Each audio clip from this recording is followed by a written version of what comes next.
All right, welcome back to the Ryan Morrison Show. Today's guest is Max Albert. Max Albert is the CEO and co-founder of Adrenaline Interactive, an Ann Arbor-based startup that places products in video games like Roblox, Fortnite, and Discord to help brands engage gamers via immersive, playable ads. Welcome to the show, Max Albert. Oh, thanks so much, Ryan. Glad to be here. Awesome. Glad to have you as well. So let's just kick this off with an easy one. How did you come up with the idea for Adrenaline Interactive? That's a great question. So I was a software engineer at Ford Motor Company, 9-to-5 job, which was pretty fun, but it wasn't really my passion, automotive. On the weekends, I made mobile games, and in March of 22, I had a hit. It was an NFL-based game called Deep Pass Jam, top 10 sports game here in the U.S., and once it hit the top charts, I quit Ford Motor Company to pursue the gaming thing full time. My mother was horrified. Still doesn't really know what I do for work, but, you know, that's kind of how it all got started. That's awesome. Yeah, you took that bet on yourself, right, to build something meaningful. Yeah. The moment that my game started charting, it was like a drug. I mean, like, you have tens of thousands of players like playing it, commenting on it, loving it. So yeah, I knew right then and there that's what I want to be doing with the rest of my life. That's awesome. So talk about how you were able to figure out how to monetize some of the games early on, right? That was really tough. Like, even though the game was very popular, had tens of thousands of players daily, monetizing it was a challenge because most mobile games monetize with ad revenue. And the most popular ad unit in video games still to this day is what's known as an interstitial ad or an interruptive ad. You're like playing the game and then the game's paused for 30 seconds. They show you a video of like foot cream and it's a terrible experience for the gamer. Right. So the magical thing that kind of happened when my game was charting was I started to get brand deals and they just come out of the woodwork. They just find me. The first one was a mortgage company called LHM Financial. They wanted to create a custom level inside of the game in order to teach gamers about their mortgage products. And that was like a win-win-win. It was very valuable for the advertiser, very lucrative for me, and then a great experience for my gamers. And so I just leaned in and I really like made my studio like all about kind of integrating brands into video games.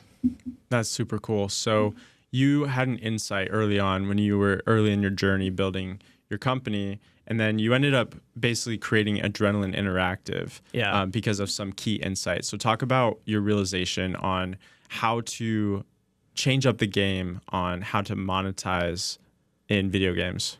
It's really such a great story of like do things that don't scale. You know what I mean? Like initially what I was doing was just as a service building these advert games or these brand integrations into existing games very manually. So we'd have to hire extra engineers and extra artists to like one of the early brand deals I did was for Reebok, and we created like a custom level inside of my game for Reebok, and it was a ton of extra engineering effort and artist effort to like bring that campaign to life. Eventually I realized like a lot of these processes can be automated, and so that's what bled directly into Adrenaline, which is kind of automating the process of how brands integrate into video games. Right. So you talked about interstitial ads versus your type of ads. So talk about the differentiator. Yeah. Interstitial ad, as described, is like a interruptive ad unit. So you're playing the game, 30-second pause to like watch a video for something bizarre, some sort of like shoe commercial, and then you're back to playing the game. Brand integration, it behaves a lot more like movie product placement. It's like imagine playing Fortnite and in the actual level, there's like soccer balls that say like FIFA on them. So it's just a more delightful experience for gamers. Right. So from the brand advertiser's perspective, how are they thinking about this interaction with Adrenaline Interactive? That was a fun one. But how are they thinking about it? Like what considerations do they have when they're thinking about doing a campaign? Yeah. I think that brands, the top priority is always like, is the game popular? And is it popular with our target demographic of who we're trying to reach? Advertisers are very interested in leveraging video games to reach younger audiences like Gen Z. So that's why they really gravitate towards Roblox, Fortnite, and we're seeing a lot of interest there. There's other things, though, too, that you really need to consider. Like one of the biggest things is brand safety. Brands don't want to show up in these games that are like too violent or have themes of like alcoholism or gambling. That's why they really gravitate towards sports games, particularly. These are great properties for brands to integrate into. That makes a lot of sense. So for CEOs out there with maybe more established brands that are not quite sure what the value of advertising in a video game is, what would you tell them? Well, this is a really big change coming from media, and it's like a tidal wave, and it's really going to be shifting hundreds of billions of dollars in advertising spend over the next 10 years. When you look at graphs of how Gen Z consumes media, it's very heavy on gaming. They actually play more video games in their free time than watch social media. And this is terrifying if you're an advertiser, because advertisers have really great tools to get their products into television and social media. And the tools that they have for gaming are like very immature products. Brands are realizing like, shit, if we're going to like continue to be a Fortune 1000 company, we need to make gaming a core distribution channel of ours. Copy. That makes sense. So can I ask you a question, Ryan? Yeah, go ahead. When are we going to make a Ryan Morrison show game? Oh, my goodness. Maybe interact with an AI Ryan, Give me a pitch. Give me a pitch. What's that going to look like? I can make it sweet for you. Friends and family discount. Okay. That sounds good. We'll talk about the deal offline.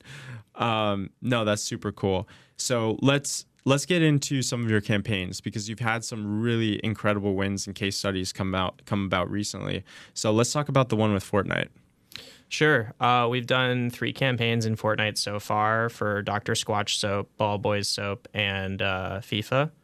The real like running joke right now is that we're in the social impact space trying to help gamers discover soap for the first time.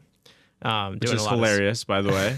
Thanks, if anybody knows gamers, classic Cheetos and yeah, we're doing God's work over here, trying to get them to discover soap. So the first one that we ran was for Dr. Squatch soap with Sydney Sweeney, which was a total blast, like integrating her and her brand into the game in a way that kind of met both sides of the equation. I think Sydney would tell you herself that she's kind of more of an adult actress. Like she leans into these kind of adult themes, and Fortnite is a kid's game. So how do you bridge that gap? That was kind of a fun challenge, but it resonated like super well with the gamers. Reached over 500,000 unique Fortnite players, and yeah. Okay, so peel back the curtain a little bit on like what the campaign was, because you're leaving everyone with a massive cliffhanger there. So Sydney, part of this campaign, people will remember this because it went supernova viral. Sydney sold her bathwater. She took a bubble bath in a TV commercial. Dr. Squatch soap saved the bathwater, smelted it down into like 2,000 bars of soap. And then we sold them in Fortnite and other e-commerce storefronts. Yeah, so like obviously a pretty like kind of sexy and risque type of activation, but fun and funny, you know what I mean? And I think there was a lot of controversy because, it's a Rorschach test. A lot of people saw that and they thought this is demeaning in some way or kind of bizarre or weird. The truth was, like, if you were around that marketing agency and around Sydney at all, like, this was her idea, like, her sense of humor all the way. She, like, leaned in and thought it was hilarious. So, yeah, I mean, it's just a funny campaign, to be honest with you. Yeah, it was awesome. So we're going to show everyone what that was like. The funny story about that campaign for my end was, like, that was our first like big time brand deal for this new company, Adrenaline, and I had raised my pre-seed round at that time. So I called up my lead investor, Doug, a fabulous venture capitalist here in Ann Arbor, Michigan, and told him, like, dude, Wahoo, we're working with Sydney Sweeney and we're selling her bath water in Fortnite. Like, isn't that exciting? Is that hype? And he's an older gentleman. He's like, oh, ew. Like, so he didn't get it. But the campaign wasn't for him. It's for Gen Z and, right. People with maybe a bigger sense of humor in that regard. So, yeah, I mean, it's a campaign that resonated with a lot of people. Yeah, I think it just comes down to, again, what you said earlier, which is knowing your customer, mm-hmm. right? So at the end of the day, as a startup founder and CEO, it's your job to make sure you know your customers, and by proxy, knowing your customers' customers too. Right? Yes. So it's really cool to see that campaign come together, and also for for an Ann Arbor-based founder to be interacting with such cool brands. So that brings us to another one. Is there anything else you want to share about the Dr. Sasquatch? No, or not Dr. really. Squatch campaign? The only other thing that's kind of a funny story is I asked like the agency that was doing the campaign, an amazing agency called PDA out of New York. They do fabulous work. I asked them like, could I be paid in bathwater? Like, because I knew the price of that was going to shoot up the moment people, came on the scene. They obviously said no. Like, we don't have enough bathwater to distribute to our vendors.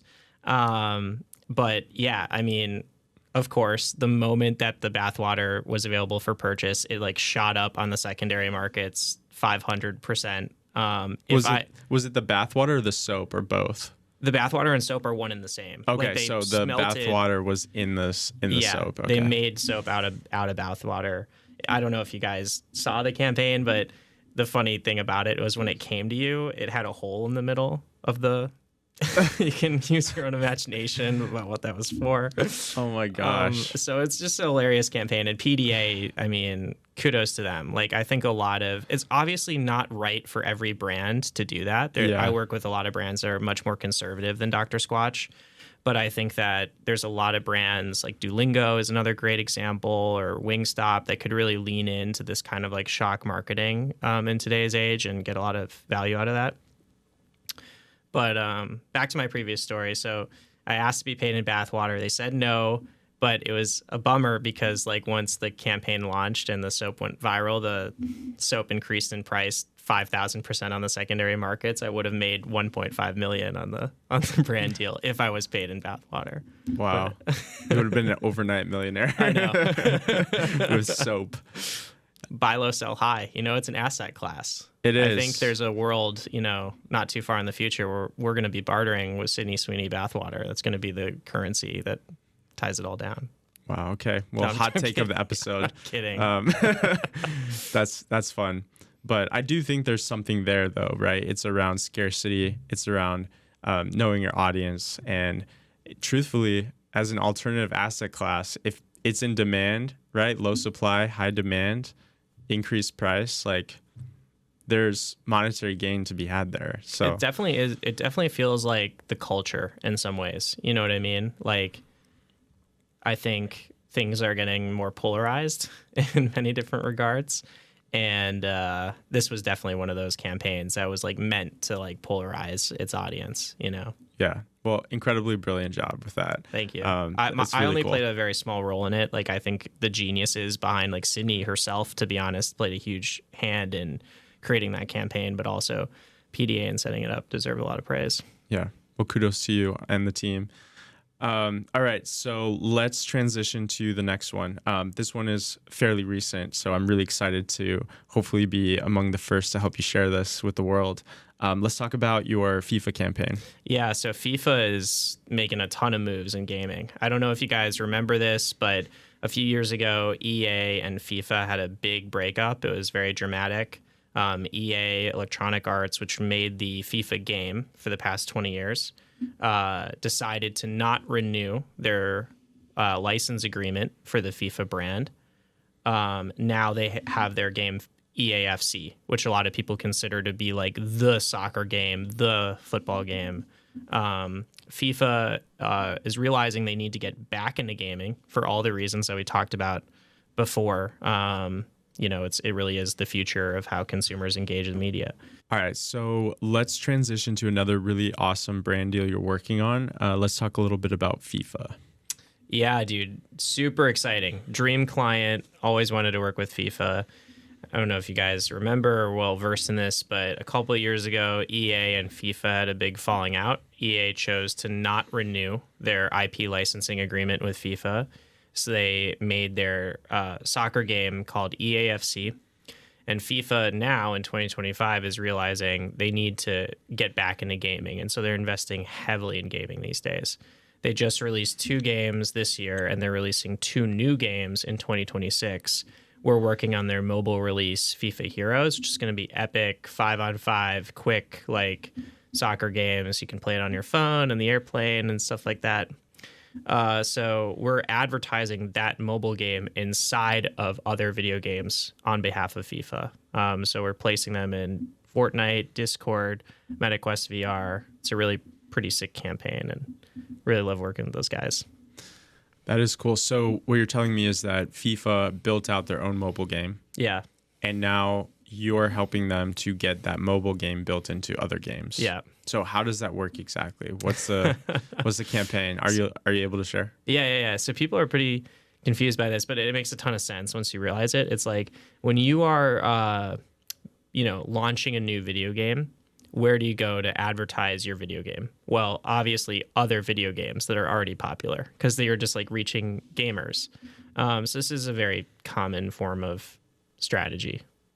Got it. Okay, so talk about a little bit more on how the platform works. Yeah, so the reason why we're able to like win all these brand deals kind of early and young as a company is because we have this really exciting new technology called virtual product placement, or VPP. And the magic of Adrenaline really starts with the game studios. We have these plugins that live inside of the major game engines like Unity and Unreal.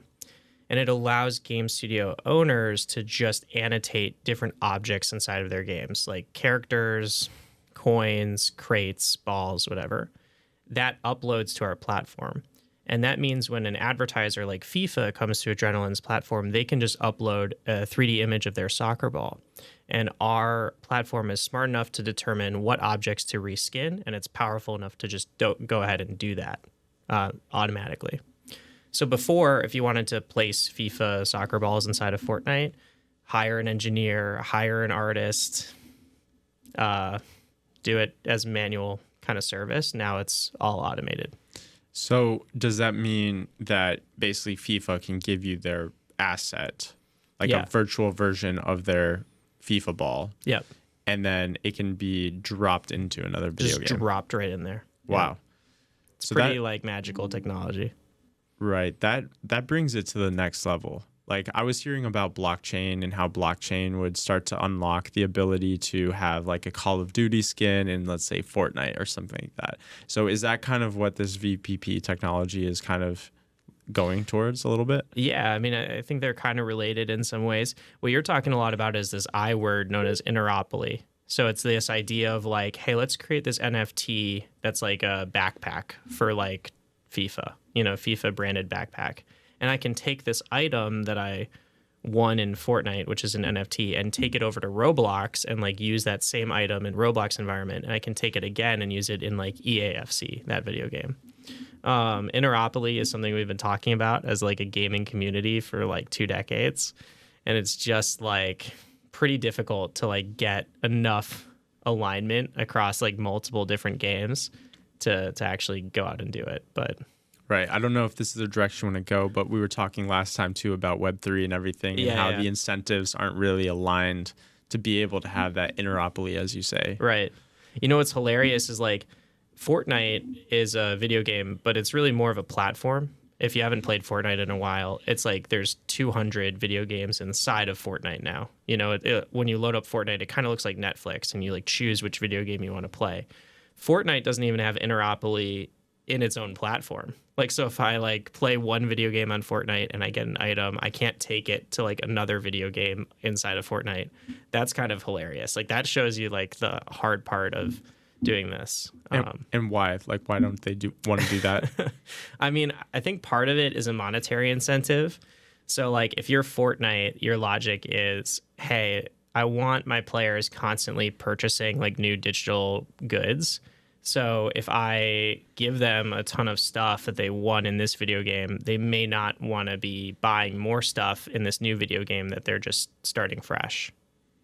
Got it. So yeah, the incentive there is just basically the stickiness, right? Yeah. To keep them on the platform. If you are going to do like interopoly, you have to keep constantly innovating and coming up with better digital assets and more exciting cosmetic goods. And there's kind of like this power creep mentality. It's just really difficult to constantly keep leveling up and be creative in that way. Right. I think that's actually where Adrenaline Interactive is well positioned to be a driver of both unique monetization strategies for brands as well as leading on culture, right? You kind of sit at the intersection, because when we go back to the Sydney Sweeney and Dr. Squatch campaign, like, wasn't it that Sydney Sweeney had pretty much like the internet was blowing up because she was bringing American Eagle back or something like that, like shortly before that, right? And I don't know the timing of it all. But I did this hilarious like thing down in Austin, Texas a few weeks ago. There was this event called Pitch Roast where I was invited on stage and I pitched my business, and then the Kill Tony comedians roasted me. Like it's almost, yeah. Wait, really? Yeah. So were you like on Kill Tony, or it was just more of like a side, but the same people? It was a side thing, but the same people, and they put it online, and so I mean it blew up. It was definitely like a popular thing that they're doing more and more of. But yeah, they business pitches. Yeah. Oh, heck yeah. So all like venture backed startups. It was hilarious. It was a great event, and I was really, really grateful to participate. But they definitely did roast me pretty hard for Sydney Sweeney and American Eagle and stuff. They cracked a few jokes in that that realm. Well, I mean, it was smart. And it's funny because actually at an event recently here in Ann Arbor, A2 New Tech, one of the attendees came over to me and told me, like, hey, you should consider like a live pitching show or something like that. Totally. And I thought that was a really cool idea. And then now you're telling me it's happening in Austin. So, but anyway, we could learn a lot from that. Yeah. So it's fun. A lot of founders told me like, you're crazy for doing this. Like, this is so inappropriate or whatever. I really like making this genuine, and I have a good sense of humor. I think my whole company does too. We're all like big comedy fans. So like my whole company was there in attendance. We had some good laughs out of it. That's awesome. Well, for the YouTube listeners, we'll go ahead and drop a link to that so people can check it out.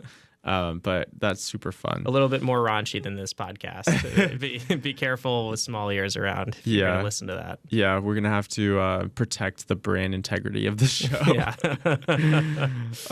No, that's awesome. That's really cool. I do want to get to Ann Arbor startup scene. We have Pitch Me and everything, but I want to talk about one more really interesting campaign that you're working on. So let's talk a little bit about Ball Boys. Yeah, Ball Boys is an incredible product. I've never seen a CPG business grow as fast as them. Like, that is the most insane product of all time. It went from 0 to 10 million in run rate in 2 years as a CPG business. Insane. So the reason why is because the founder, Carson, really dialed in on a very potent problem that these middle school and high school athletes are experiencing, which is acne. They have tons of acne from sweat and stuff, and it's embarrassing. So he released a product that actually helps athletes in middle school and high school like cure their acne. And of course, he's trying to reach Gen Z. So our product was perfect for him. We leverage our technology to reskin Fortnite characters to give them acne in the game. And in order to clear their acne, they needed to run up to these Ball Boys soap placements in the game, and they got a speed boost as a result. So it was like a really exciting brand education moment. It drove 62,000 site visits to his website. Many of them bought the product. So, it was just a really fun campaign. Yeah, that's meaningful, but it's also fun because it's not like those interstitial ads where you're just getting hit with it, and everyone hates those because you're just sitting there, you're trying to play your game, but it's a free game, so they have to figure out some way to monetize, right? When you do brand integrations well like this, you see the engagement tick up, not down. 100%. So it really is like a win-win-win. Right, right. And if it's fun for the gamer, and then it's also valuable for the gamer too, because they're getting a product that they need. Yeah. Do you want me to blow your mind really quick here? Yeah, go for it. Do you want to see this? Yeah. So Amazon has this insane product, this virtual product placement technology for their Amazon original shows. And I shouldn't be telling you guys this, but I will because you guys are cool. And nobody will tell anyone, right? Yeah, no, not yet. I mean, maybe in the future when thousands of people are watching the show.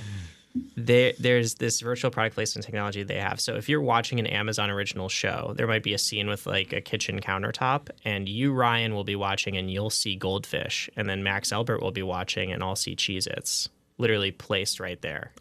In a show? Yeah. No way. Swear to God. They're doing that already? Yeah. They're testing it. They're rolling it out. It's not in a lot of them, and it's not a lot of placements, but they have this product available, and they're starting early advertisements this way. I feel like with AI, it just gets so much easier to do too. Yeah. It's all possible with AI. Before AI, they couldn't do this at all. But that's really the future of how advertisements are going to work. So before, it was like content and then advertisement and then content. And it was all very separated and very clear. What we're moving into is this whole idea of virtual product placement, which like I'm doing for gaming, Rembrandt is doing for social media, and like companies like Amazon and Myriad are doing for like television and movies. But it's blending them together. So the advertisement and the content is going to be one and the same, which a lot of people, that's scary, because like they're worried that they're going to be advertised to and not even like know it.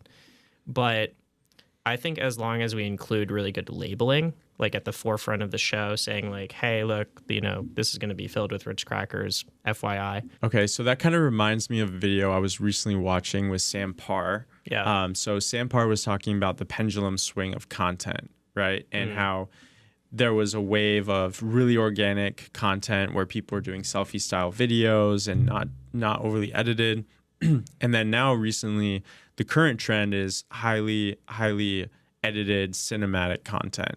And it made me think more too about what we were talking about earlier with just like, sorry, I lost my train of thought. We'll cut. Product. Yeah. Oh yeah. So we're talking about like highly produced, like really, really great experiences for the users on content and product placement and things like shows, right? Or so let's talk a little bit about how different platforms like Amazon and Netflix are starting to introduce different technologies to create these really amazing brand experiences. Yeah. I mean, I think like one of the more interesting use cases of like virtual product placement is like, wouldn't it be super cool if you're watching your Netflix show, Emily in Paris, and you see like one of the characters wearing like a cool green jacket and like you want to buy that like right immediately there, But I think this type of advertising is really tough to get right. The whole point of like virtual product placement is to like make the ad non-interruptive. But to create like a checkout kind of option inside of the show, it almost like takes it back to a place of interruption. And nobody's really figured it out. But a lot of people are trying to do like some sort of virtual product placement, but plus like checkout type of functionality. Right. You blew my mind earlier when you were telling me that Amazon is experimenting with different ad placements. Can you tell us a little bit about what they're doing? Yeah, I mean, so literally the showrunner will like carve out like a 3D space in their show, right? Like it could be like on a kitchen countertop, for instance. And we can fill that 3D space at like after the show's wrapped, after it's all shot. We can fill that space with whatever 3D product we want. So like for one user, it's Nike shoes, and the other user, it's Ritz crackers. But the thing that's like truly mind-blowing and innovative about it is that it's not Nike shoes for everyone that watches the show. Like Ryan's going to be watching the show. He sees Air Force Ones. Max is watching the show. I see Pringles. Like that's just the nature of how advertisement's going to be in the future. It's just so mind-blowing. For the listeners out there, like literally AI is enabling this technology that allows completely personalized native ads inside of things like TV shows, movies, things like that. People are really like, I think there's a lot of naysayers about AI these days, or there's building naysayers. A lot of people are like, AI is just like crypto. It's like a product, or it's a solution in search of a product, like no way, Jose. And I can tell you, like, it is not just helping business owners like write emails. The biggest use case of AI that I've seen is it's completely changing advertising. Advertising is getting insane with AI. And part of it is this virtual product placement stuff like we talked about. Like, because before it wasn't possible to insert a Pringles can into a show because like, you have to hire like an editor to like make the lighting like look okay for the Pringles can based on like what the show is at. Now with AI, it's just like, let's insert a Pringles can in there. It's super easy. But the other thing about AI that's changing advertising is with attribution. So like advertisers are always trying to put the right product in front of the right consumer at the right moment. AI helps enormously with this. You know, you can tell essentially an agent like, hey, which consumers watching this show are right for Pringles and which ones are right for this Nike shoe, and it'll figure it out with pinpoint precision.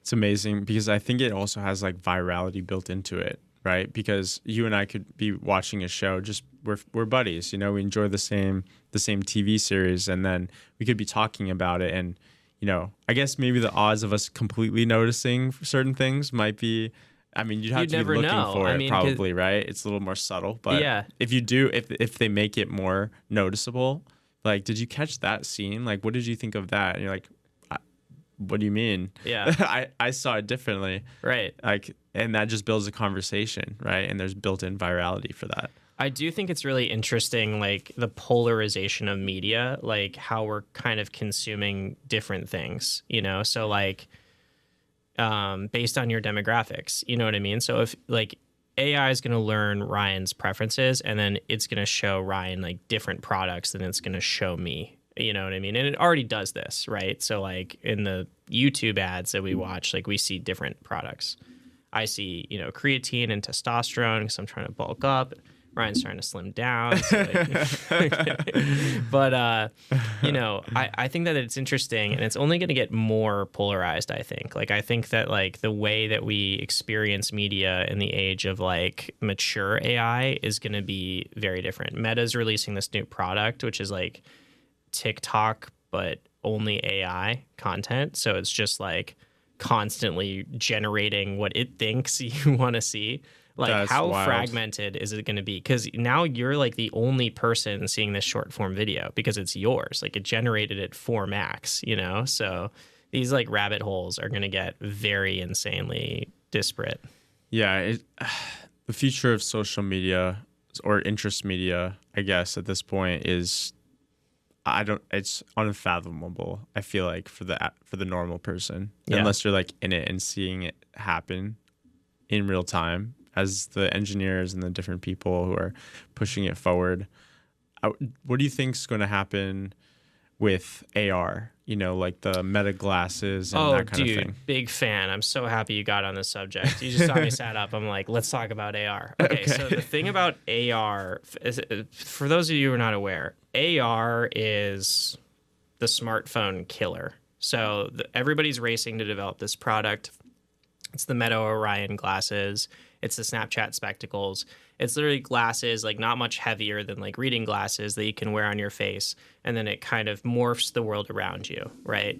The thing that's awesome about that product, it doesn't exist yet currently. We don't have the technology to do it. But what's awesome about that product is now I have everything that I had on my smartphone, but now it's here and it's in the world. So I'm still like available in the world because I don't want to be hunched over on my phone all day. You know, it's giving my neck cramps and like it's making me feel lonely and not good. So like I could be talking with Ryan, but now I'm still like reading the latest like Netflix kind of advertising updates over here as we have this conversation. So I think it's fascinating, man. I think it's the future. I think it's the future for gaming too. Like I'm secretly starting an internal game studio at my company to like make AR games like for this upcoming wave because I think that people are going to want to game on this.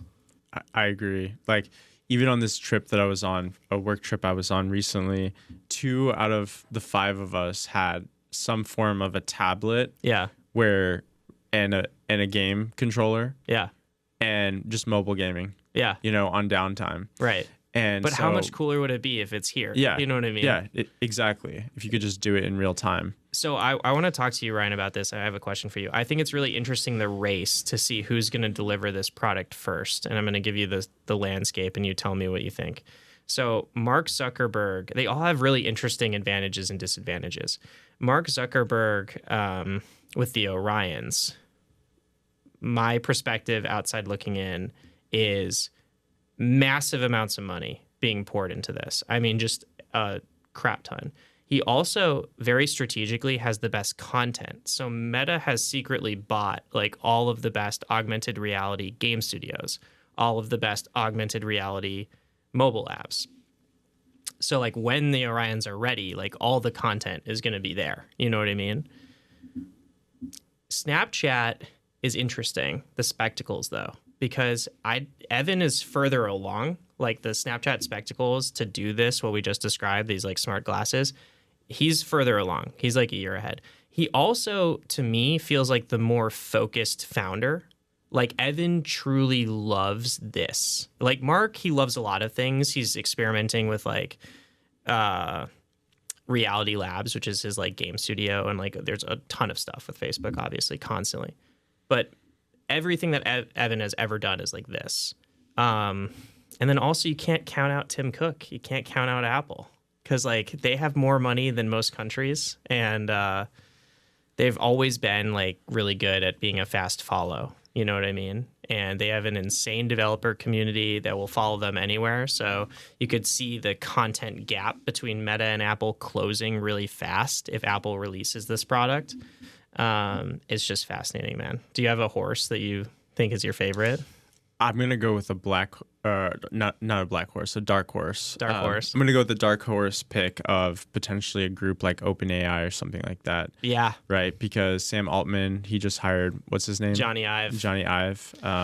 That's interesting. So yeah, I'm gonna go with the dark horse pick. I just think that with a company like Meta, they're just too big and bureaucratic, and just the level of speed that you need in this race. I just think even with all the $100 million signing bonuses on this thing to get the talent, I just think that it's going to be too hard to coordinate the effort. And I think if you go leaner, you'll be better.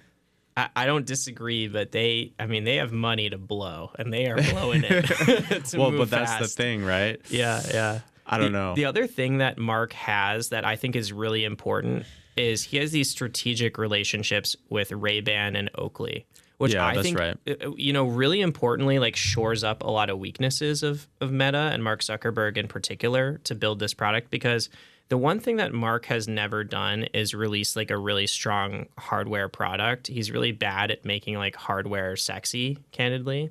Yeah. And these like Ray-Ban does, like that's what Ray-Ban does, like it can make like a sexy smart glasses thing. You know what I mean? So, I mean, they have the competitive advantage as of now, like clearly, right, with the game studios and all the engineers and stuff. But I just think that it's too big, to innovate quickly. Yeah.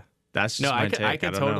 I could totally see Meta getting there first, but having like some small chinks in the armor that leaves an opening for OpenAI or Apple or whoever. Yeah, it's a question that I wrestle with constantly because we are going to definitely want to do virtual product placement inside of AR games. That is like a certainty of Adrenaline. Like that is the next wave. That's probably how Adrenaline gets to be $1 billion company, to be honest, is taking advantage of that shift that's coming. The question is like, what ecosystem do you really bet on? You know what I mean? Do I bet on Meta? Do I bet on Apple? Do I bet on Snapchat? And maybe I don't need to like bet the house, but like which one do I like lean into more than the others? I mean, is it possible to build your own kind of AR like store, like app store or something like that? The way that we're attacking it is we're making like some AR games. Yeah. So like the first, I'll just tell you, and this is still like years away. We'll probably release this in like Q1 of 2027. But what we're making is almost like a to-do list game where imagine you're wearing your smart glasses and on the right it says like Ryan wakes up, he works out, he goes to his podcast studio, right? And it's almost like a little gamified like quest list. Mm-hmm. And it shows you an arrow like in the real world that's like leading you to these places. Like you wake up and you get out of bed and it's arrow to the gym, and then you work out there. Jeez. And then when you work out, check. Okay, then it leads you to the podcast studio. Check. You're kind of cringing at that. I'm cringing a little because I know that I'm a checklist person. Yeah. So, but the thought of, me being, my glasses like vibrating profusely because I missed my morning workout or something like that. Don't miss your morning workout. Yeah, that's no, right. No. Like I don't think that we have it figured out yet. Like I'm not trying to tell you like if you hear what I just said and you think like, oh, that's dystopian, it might be. And like we're still going to iterate a lot to figure out like what is the right vehicle, but that's going to be like the first kind of space that we play in. And then I think like a lot of our impetus for that is then like how do brands get integrated into an app like that? Like maybe like on your way to the gym, there's like whey protein like placements in the world that are there. And you can obviously pay like a subscription to like remove the product placements in that app. But if you're somebody who just wants to like enjoy this app for free and you don't mind like the product placements kind of being like in your world, like you can just, you know, have their whey protein there. Yeah. I just worry with that world, the Ready Player One world, you know? I mean, that movie ended great. It, you know, ended on a positive note, but the idea of tying the virtual world into the real world and then, you know, central bank digital currency, and if I don't pay my credit card on time, they can just take my money. It's so funny. It's so true. There is a really epic quote in Ready Player One. The big like evil guy is the CEO of this like terrible company called IOI, right? And his introduction to the movie, like the first scene that he's in, he's talking to his board, and he's like, "We just ran this fabulous case study, and we found that we can fill the gamers like AR glasses with 83% ads before they have a seizure." So it's a perfect intro to a villain. Yeah. And it's in my slide decks because I show this off to brands and I'm like, this is exactly what we don't want to do. You know what I mean? This is actually not really good advertising. It's how do we do, like, in some ways less is more. You know what I mean? Like really crisp product placements in areas that make sense for consumers that make sense. That's an additive to the experience, not a detractor. That's great. By the way, we're not doing a seizure. We're not making seizure tech here at Adrenaline. That's good. That's good. I want to get to a couple more questions about you and Adrenaline. But I also want to, before we get there, just shout out a really cool game that I want to know if you've played. Have you ever played Split Fiction? Yes. Yes? Love Split Fiction. Amazing game, right? Amazing. What's so cool, and you reminded me about that game, is, I mean, just the mechanics of the game are incredible, and they really utilize the 3D space of the game in incredible ways, and the fantasy world and the science fiction world, and blending them and working together. It's got so many elements of a great game, but I think what takes it over the top too is the storyline. Yeah. Right? Like the premise of the game is that there are these authors that are kind of struggling authors, right? And they're trying to get their first publishing deal. And so they go into the studio, and the main guy, whatever his name is like, great, you're gonna, you know, go into this pod, right? And you're gonna live out your like book, right? That you wrote. And then two characters, like pods, basically like merge together. Like they're these like ephemeral like pods kind of thing. They merge, and then they live out their storyline together. And the villain, or the main, the guy who came up with this corporation, is basically trying to extract all of the stories that they've ever written and then turn it into like a forever engine of like creating new stories and new books and new games and things like that. I think it's just a really awesome game. So while we're on the topic of gaming, it's epic. I played it with my girlfriend. Maybe not the best game to play with a significant other, because there's a lot of arguing back and forth. How do we solve this puzzle? I was like, get your butt over there. Like, I need to get up to this ladder. And she was screaming at me too. Like, no, I'm just kidding. It was a lot of fun. Highly recommend playing it with your significant other. Test your communication skills. Yeah. But it's an epic game. And, you know, the thing, a lot of people talk about like AI generated games too. That's like another big thing. You know, like, can we create some sort of platform that generates like TikTok style slop games? I think like what people miss about that whole idea is like the story really is truly so important to gaming, in a way that it's like kind of not as important in like video. Like, I think short form video, I don't know how else to say this. Maybe I'm biased. Maybe this is wrong. But my opinion is like, you can do a interesting story in a short form video in like 8 seconds, but you can't do it in gaming. Like, gaming takes more time to develop a story than 8 seconds. So. Yeah, that is true. All right, let's go to a couple more I have for you here. So I would love to hear from you, Max, about some of the tips that you have for game studios and who are looking for brand integrations. Yeah, so I've, over the past 4 years, paid out game studios over $4 million. So I think I have some credibility on this subject. The number one thing I would tell game studios is popularity. So if your game is very popular, you're going to have a lot of brand interest to integrate into your game. And if your game is not popular, it's going to be very difficult. Now, that's probably banal and pretty obvious. But the one caveat to that is if your game is like pre-launch or pre-growth, but you have a very strong go-to-market plan, then it can be attractive for brands. And I'll give you a great example. We're working with this mobile game today that it doesn't come out until February of next year, 2026, but it's going to come pre-installed on all Motorola devices around the world. So that's 90 million devices. Okay, now brands like Chipotle and Walmart are like, interesting. Like, we maybe should get in here like early. Your go-to-market doesn't even need to necessarily be that strong, but it needs to be like close to that if you're pre-launch and you want a brand deal. So that's part one. Part two is brand safety, which we talked about.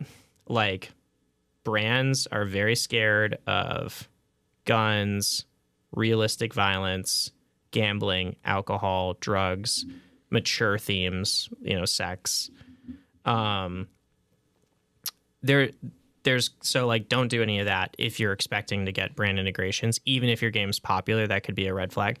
The other thing that I would say, though, which is funny, is a lot of games have like cartoonish violence. This is particularly true in Fortnite, and they don't need it, and they have cartoonish violence, and they always try to go up level it. Like, let's make this as gory and realistic as possible. I'm like, no, like, you don't need to do that. Like, level it down a little bit, because brands are willing to compromise on their values a little bit because of how important gaming is becoming to Gen Z, but you have to make it easy on them. So like, don't do anything that insane. And then the last thing is, don't lie. Don't fake your data. There's a lot of games, believe it or not, that fake data to brands all the time. And that can totally destroy your credibility of ever getting brand deals in the future. Yeah, your reputation is super important. Roblox just got caught lying big time last year in 2024. So it's an interesting development in the industry, because this is a game that brands both need but also distrust. So bridging that gap has been kind of an interesting point here for the community. Yeah. Wow. All right, cool. Let's go to this. I would love to hear too about what you would recommend brands should know before integrating into video games. Yeah, what should brands know before integrating into video games? I think, first of all, and this is the biggest thing, it's like, don't throw out marketing 101 just because it's gaming. What's hilarious to me is like, you have all these advertisers that are like brilliant people, and have been successful at every brand that they've ever worked for. And then they get into gaming and they like freeze up and they like have no idea what they're doing anymore. And like, it results in the most hilariously, obviously wrong marketing campaigns in history. Like, you'll see all the time, like a makeup brand like L'Oreal integrated into like first-person shooters, which are like entirely male. You know what I mean? And it's like, you're trying to sell makeup to these guys that don't want the product.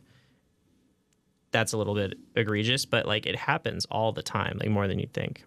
The second thing is, once you get kind of good at like matching the demographics, leveraging a platform like Adrenaline or maybe Geek, another one that's good at this, I would really align your metrics to your other forms of media and make it really like apples to apples. So if you're going for like a brand lift integration, you're trying to improve your perception as a brand to Gen Z, what are you doing in television that's like similar to that strategy?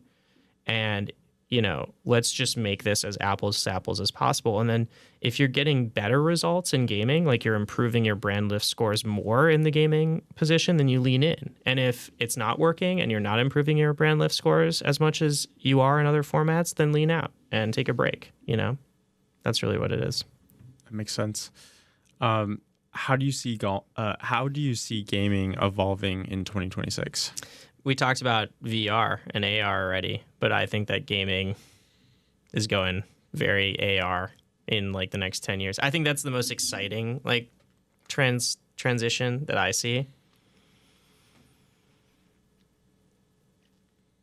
There's definitely like a lot of UGC wars going on right now. So like we call it the platformification of everything. So you have like Roblox, which is a platform. This is a collection of a bunch of games. You have Fortnite, which is a platform. It's a collection of games. Then you have Netflix games, which is a collection of games. You have Apple Arcade, which is a collection of games. You have, so there's all these platforms, right? And there's more coming down the pipeline. So there's like Genshin Impact. Do you know about Genshin, Ryan? A little bit. I'm not a player, not a gamer there. But yeah, not an anime guy? No. Yeah. So, well, I like anime TV, but not necessarily the games. Yeah. I'm a big anime television guy too, like not the games as well. Yeah. I'm the same as you. But essentially, Genshin is like the largest anime game on Earth. It's actually bigger than Fortnite globally. And they just released like a new UGC tool. I used it. It's maybe the worst game engine on Earth I've ever seen, but they got to improve that, but they will. And it's going to be massively popular. A bunch of these creators creating anime games. The other thing is like that's coming out is Grand Theft Auto 6. That's going to be another huge platform. So I think what's interesting is you're seeing a lot of fragmentation, a lot of platforms being created, and which are going to win, which are going to persist. I think you're going to see like some platforms die that here today in 2025 would kind of be unimaginable. Like what happens if like Steam just dies, But I think that that's going to happen by the tail end of this decade. I think that there's going to be some massive platforms that die out. Yeah. All right, I had one more question for you before we wrap for today. So you told me offline that you have a lot of interest in your seed round. So just talk a little bit about what you're hoping to accomplish or what you will accomplish once you close that round. Oh yeah, this next year. I think with regards to fundraising, it's always about quick growth, and there's definitely like still more growth to do with our platform on the engineering and sales side. That means onboarding more video games across Roblox, Fortnite, Discord, MetaQuest VR, Apple, Android, blah, blah, blah, blah, blah. There's also onboarding advertisers, like getting people beyond FIFA. It's also Kroger, Sargento Cheese, Chipotle, blah, blah, blah, blah, blah. But I think in terms of a feature set, one of the things that we're really interested in building is like real-time bidding. So that means like if you are FIFA, you're placing a product in Fortnite, but maybe Nike wants that spot more. So they're willing to bid a little bit higher amount. And this is all happening instantaneously with algorithms. So it becomes this like really fast, really efficient way to target ads and get ads in the right places. So that'd probably be like one of the bigger things that we're intending to build here in 2026. That's incredible. You should talk to upstairs. We're at Bamboo right now in Ann Arbor. I'm going to connect you with somebody upstairs who built their own kind of custom bidding tool solution. For advertising. Yeah, for hotels. Is it bottom up or top down? I don't know the details. I just know that it exists. So I'll just connect you with them, and you can chat with them about it. The other thing that we got to do, Ryan, here, well, you have some really sick Adrenaline interactive hoodies, but we got to get some Yetis next. Okay. It's like the next thing after we raise seed is some Yetis. Awesome. That sounds great. Anything else that you want to share today with the listeners? Oh, man. EA just acquired for $55 billion. Third largest game studio on Earth, acquired for $55 billion. I think that a lot of people have been asking me about my thoughts, and my thoughts are, underpriced. probably could have gotten 100 billion. Wow. Yeah, I think that the studio is incredible, and they deserve every penny. And it just shows you the size of gaming these days. You know, gaming is bigger as a media than movies and music combined. Yeah. And I think, you know, the investors kind of recognize that. They want their foothold with this really great studio. That's great. Well, gaming is starting to be picked up in Michigan too. We have Pitch Me competitions going on in real time right now. As of recording, you're competing tomorrow. So do you have any insights or anything you want to share about that competition and just giving Michigan a shout out here? I'm really excited. So Gretchen Whitmer, shout out to you. She's a Michigan State grad, which, you know, is unfortunate. I'm a Michigan grad, so we have a little bit of a rivalry, but she's done fantastic things, I believe, for the entrepreneurship community. It's undeniable to say that. She's done fantastic things for business owners here in Michigan. And one of the big initiatives is like getting these pitch competitions similar to Shark Tank up and rolling. This next one that I'm doing tomorrow is for $250,000. There's 5 companies. We're all like in the AI space. Panel of VC judges who are excellent. I love pitching. It's like one of my favorite things to do. I participate in them all the time. So it's just a great way to network, and just really excited about building here in Michigan as a Michigan entrepreneur. You don't necessarily need to build in New York or Chicago anymore. You can build it in a underrepresented zone. That's great. All right. Do you have any pep talk for me here, Ryan?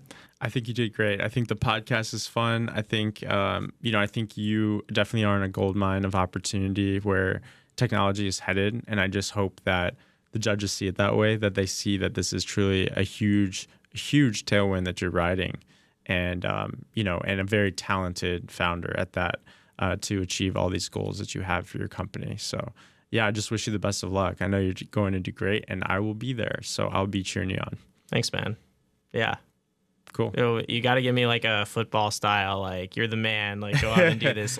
We'll do it in the morning. Right, we don't want to do it too soon. Yeah. You're going to do great. So thanks, man. Appreciate it. All right. So when is this podcast going to be acquired for $55 billion? Any ideas? We'll see. We'll talk to Sampar or HubSpot or Spotify or somebody. Yeah. We'll figure it out.